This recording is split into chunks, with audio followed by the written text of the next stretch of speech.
Okay children, थोड़ा थोड़ा छुट्टियों में साथ साथ काम भी होता जाए तो मुझे आज भेजा कुछ दोस्तों ने, कुछ हमारे स्टूडेंट्स ने कि विंटर वेकेशन का होमवर्क। मैंने कहा थोड़ी सी आपके साथ उसमें हेल्प कर लें। ये मुझे जो भेजा गया है उसमें ऐसा है कि ये इंग्लिश लैंग्वेज का जो है, इसमें आपको मुख्तलिफ़ काम बताए गए हैं। मिसाल के तौर पे सिलेबस, सब्जेक्ट जो है इंग्लिश लैंग्वेज है, इसमें सिलेबस जो है, write the following topics with the use of simple past. How I spend my la, how I spent असल में होना चाहिए था, ये गलत लिखा हुआ है यहाँ पर। I how I spent my last Sunday. I a visit to historical place, एक ब्लॉग सा बनाना है। Write about my favourite personality with the use of adjective. Adjective आप पता है ना, सिफ्तें जो होती हैं इंसान में उसकी, और वो उसके हिसाब से। और फिर solve the worksheets given in the respective class groups. ठीक है जी। अभी मैं ये तीन जो है ना चीज़ें आज के दिन में आपको कर दूंगा, तो आप देख लीजिएगा। इसी तरह से मिलते जुलते अगर आप बना लें मुख्तलिफ़ चीज़ें, ठीक है। मैं आपको सिर्फ ये कि एक किस्म के आपको हिंट से मिल जाएंगे। आपके अपने आइडियाज़ भी हो सकते हैं, हो सकता है आपने एक और जगह हिस्टोरिकल प्लेस जो है विज़िट की हो, तो आपको थोड़ी सी मदद मिल जाएगी, थोड़े से हिंट्स मिल जाएंगे। ज़रूरी नहीं है कि आप यही लिखें, आप कुछ और भी लिख सकते हैं। ठीक है। और आपको कुछ और अपना अपना लिखना चाहिए इसमें। आपको आपको हिंट मिल जाएगा कि किस तरीके से किया जाता है। ठीक है जी। तो चलें स्टार्ट करते हैं। हम सबसे पहली जो है, how I spend my last. Okay ji. हम अभी देखते हैं कि आपको मोस्ट प्रॉबली, यानी कि ज़्यादातर को चांस यही है कि last Sunday of your winter holidays आप इस तरह गुजारेंगे। मैं आपको थोड़ी सी गाइडलाइंस दे रहा हूँ, ज़रूरी नहीं है यही वाले लिखें। आपने कुछ और काम जो आखिरी संडे को किए हैं तो वो आप लिख लीजिएगा। मैं आपको सिर्फ गाइडलाइंस ही दे देता हूँ कि हम क्या लास्ट संडे को नॉर्मली लोग क्या करते हैं या किस तरीके से गुजारते हैं। आप देख लीजिए ये। On the last day of my vacations I was very excited. Although during my holidays I had relaxed and enjoyed, I missed my school fellows and friends. I got up at about 9 a.m. My school bag was not arranged.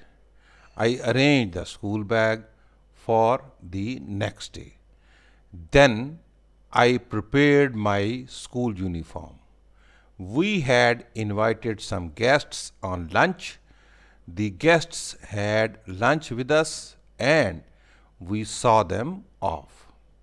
I went to barber shop and got my hair cut. I then went to sleep at 9 p.m. ठीक है। देखिए बड़ा simple सा है कि मैंने बताया कि जी आखिरी दिन जो आपके होते हैं उसमें आप नॉर्मली बच्चे जो है ना अभी एक्साइटेड भी होते हैं कि जी अगले दिन स्कूल जाना है, तो मैंने जिक्र कर दिया है। ठीक है। और फिर उसके बाद है कि जी आप छुट्टियों के दौरान डेफिनेटली आप लोगों ने स्कूल को या स्कूल के अपने फ्रेंड्स को मिस किया होगा, वो भी मैंने जिक्र कर दिया है।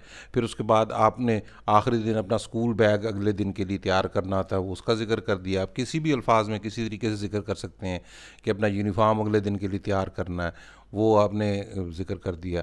फिर उसके बाद अगर आखिरी दिन कोई आपके घर आया या आप कहीं गए, वो जिक्र कर देते हैं। और फिर उसके बाद नॉर्मली बच्चे लड़के जो है वो हेयर कट वगैरह कराते हैं, लड़कियां भी इसी तरह से अपने यूनिफॉर्म बाकी सारी चीज़ें तैयार श्यार करती हैं। और फिर रात को आप जल्दी सो जाते हैं तकरीबन 9 बजे, ताकि अगले दिन सवेरे स्कूल के लिए उठ के जा सकें। सो ये तो हमारा हो गया the last Sunday of my winter holidays. ठीक है जी। अब हम आ जाते हैं दूसरा topic, a visit to a historical place. अच्छा, ये हिस्टोरिकल प्लेस जो है ना, ये कोई भी हो सकती है। आप कहीं पर रहने वाले हैं, आपने आम तौर पे लोग छुट्टियों में कहीं ना कहीं हिस्टोरिकल प्लेस पे जाते हैं। ठीक है। कोई ना कोई हिस्टोरिकल प्लेस आपके शहर में होती है, आप लोग घूमने फिरने जाते हैं। अभी एक हफ़्ता तो आप लोगों का पड़ा हुआ है ना, हो सकता है कि आप इसमें जाएं। तो मैं सिर्फ आपको एक गाइडलाइन के तौर पे एक हिस्टोरिकल प्लेस का, जैसे हमने बच्चों को लेके गए हैं कई दफ़ा कि आप एक जो है ना इधर रावलपिंडी के करीब जेहलम एक शहर है, जेहलम के करीब एक दीना शहर है, दीना के करीब एक रोहतास फोर्ट है, उसके बारे में हम आपको बताते हैं। आप किसी भी जगह पे आप कहीं पर भी रहने वाले हैं वहाँ पे आप लिख सकते हैं। अगर आप कलर कहार के करीब रहने वाले हैं तो उधर बहुत सारी हिस्टोरिकल प्लेसेस हैं, कोल माइंस हैं, बाकी बहुत सारे पुराने जो जीटी रोड के पुराना जो असल में था ना, जो जीटी रोड पुराना जीटी रोड उसके करीब से गुजरता था, या कुछ उधर का किला या कोई पुरानी इमारत उसकी अगर आपने देखते हैं जाके, तो उसके बारे में आपने जिक्र करना है। उसमें सिर्फ गाइडलाइंस के तौर पर मैंने बताया कि आप उसकी लोकेशन बताते हैं, उसके बारे में बताते हैं, और so on and so fourth. ठीक है जी। Let's start. ठीक है जी। Rohtas Fort is 16th century fortress located near the city of Dina in Jhelum district. An Afghan king, Sher Shah Suri, built the fort, which is one of the largest and considered very strong. Due to its location, massive walls, step wells, which are also known as baulis, and trap gates, Rohtas Fort is considered very important historical place. We reached Dina by our own car. From there, we hired a jeep as the road is not very good. After traveling for about 45 minutes, we reached the fort. The wall of the fort were really thick and strong. We climbed up some observation posts which gave us the view of the surrounding area. We were impressed to see the layout of the fort. A tour guide told us that this fort was one of the series of the forts built by Sher Shah Suri. But after spending few hours, we traveled back to Dina and came back home by our car. ठीक है जी, हमने बड़ा simple सा लिख दिया. आप किसी भी तरीके से जा सकते हो सकता है आप किसी जगह पे जाने के लिए पहले बस में जाएं, फिर वहाँ से आगे कोई और ट्रांसपोर्ट ले लें. तो ये आपका एक बड़ी अच्छी चीज़ है कि अगर आप ये इसी तरह का एक लिख लें. ज़रूरी नहीं है यही लिखें. प्लीज़ आप लोग अपना अपना जो जो आप लोगों ने किया होगा, ये सिर्फ आपको मैं गाइडलाइन दे रहा हूँ. आपने ये बिल्कुल इसको कॉपी नहीं कर देना, ठीक है. इससे आपको हेल्प मिलनी चाहिए, ना कि आपका नुकसान हो कि आप बिल्कुल अपने आप को फिक्स ही कर लो इसी पे कि यही वाला याद करना है, यही इसी तरह ही करना है हमने. नहीं, आप अपना भी कोई लिख सकते हो, सिर्फ इसको थोड़ा सा गाइडलाइन के तौर पे लो. ये इसी तरीके से आपने जब किसी हिस्टोरिकल प्लेस पे जाते हैं, सबसे पहले आप उसकी थोड़ा सा तारुफ बताते हैं एक दो लाइनों में, फिर उसके बाद बताते हैं कि वो हिस्टोरिकल प्लेस किस वजह से मशहूर है, उसकी क्या खासियत है. जैसे किला था तो एक किले का सबसे पहले मैंने बताया कि लोकेशन क्या है, फिर उसके बाद मैंने बताया कि ये इसकी क्या खसूसियात है. फिर हमने बताया कि जी हम कैसे वहाँ गए, कैसे वहाँ पहुँचे, ट्रैवलिंग का तरीका क्या था, वहाँ पर हम कैसे पहुँचे, और हमें कोई रास्ते में मुश्किलात थी या हमें जो है ना ट्रांसपोर्ट कैसे करनी पड़ी, उधर जाके हमने क्या क्या देखा. ठीक है, चंद चंद दो दो तीन तीन लाइनों में इस्तेमाल करते हुए आप ये इसी तरह से लिख सकते हैं. ठीक है, आई होप आप लोगों को ये पसंद आएगा और आप लोग जो है ना इससे कुछ फ़ायदा उठा सकेंगे. अभी नेक्स्ट पे हम चलते हैं. My favourite personality. मैंने माय फेवरेट पर्सनैलिटी में अब्दुल सत्तार ईदी लिखा है.